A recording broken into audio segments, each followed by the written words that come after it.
जय हिंद दोस्तों। आज हमारा जो टॉपिक रहने वाला है वो है भाषा क्या है। तो आज हम भाषा के बारे में समझेंगे। तो भाषा वह साधन है जिसके द्वारा हम अपने भाव को, अपने विचारों को दूसरों तक पहुंचाते हैं और भाषा के द्वारा हम दूसरे के भाव और विचारों को समझ पाते हैं। दिन हम किसी से कोई बातचीत करते हैं तो वह भाषा के द्वारा ही हम अपनी बात को दूसरे तक पहुंचा पाते हैं। भाषा जो है कि भाष धातु से मिलकर बनी है। अर्थ है कहना या बोलना। भाष इसका अर्थ है कहना या बोलना। धातु जिसके द्वारा क्रिया या काम का होना, किया जाना बताया जाता है, वह धातु कहलाती है। तो भाषा की परिभाषा हो जाएगी, भाषा वह साधन है जिसके द्वारा मनुष्य अपने विचारों का आदान प्रदान करता है। अर्थात भाषा के द्वारा हम दूसरे के विचारों को समझ पाते हैं और अपने विचारों को दूसरों तक पहुंचा पाते हैं। भाषा मुख्य रूप से दो प्रकार की होती है, एक मौखिक भाषा और दूसरी लिखित भाषा। तो भैया हमारी पहली मौखिक भाषा सार्थक उच्चारित ध्वनियों का प्रयोग किया गया।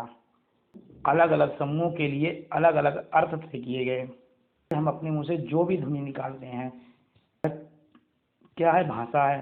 जैसे कोई रो रहा है या हंस रहा है तो उसका अलग अलग अर्थ तय किया गया। अगर कोई व्यक्ति रो रहा है तो हम समझ जाते हैं कि वह व्यक्ति परेशान है, दुखी है। और अगर कोई व्यक्ति हंस रहा है तो हम समझ जाते हैं कि वह व्यक्ति खुश है। मतलब रोने का अर्थ अलग और हंसने का अलग हुआ ना मेरे भाई। जो कुछ भी दिन में जो भी आवाज़ सुनते हैं तो बच्चे ऊ आई करते रहते हैं, ये सब क्या है? ये सब एक भाषा ही है। पक्षी हैं, पक्षियों की भी भाषा है। या कोई जानवर है या कोई भी किसी तरह की कोई भी आवाज़ सुनते हैं तो वो सब क्या है? एक भाषा है।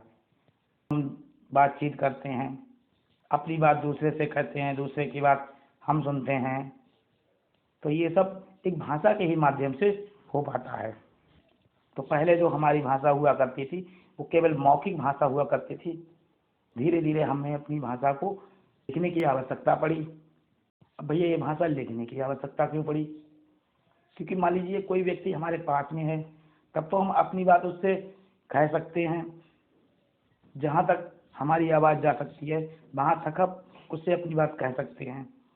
और मान लीजिए कोई व्यक्ति हमारे सामने नहीं है तो हम उस तक अपनी बात को पहुंचाने के लिए एक माध्यम बनाया गया जो लिखित भाषा कहलाई।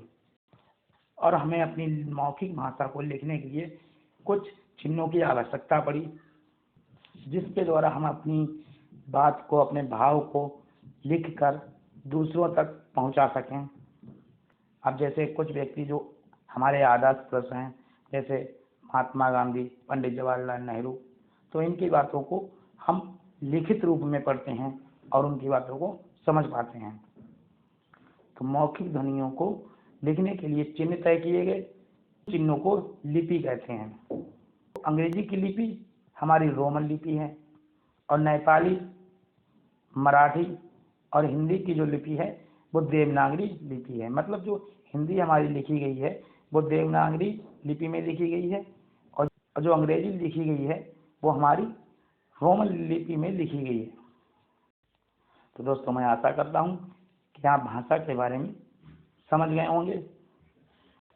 वीडियो देखने के लिए बहुत बहुत धन्यवाद। नमस्ते दोस्तों, जय हिंद, वंदे मातरम।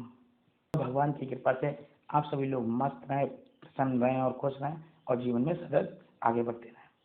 धन्यवाद।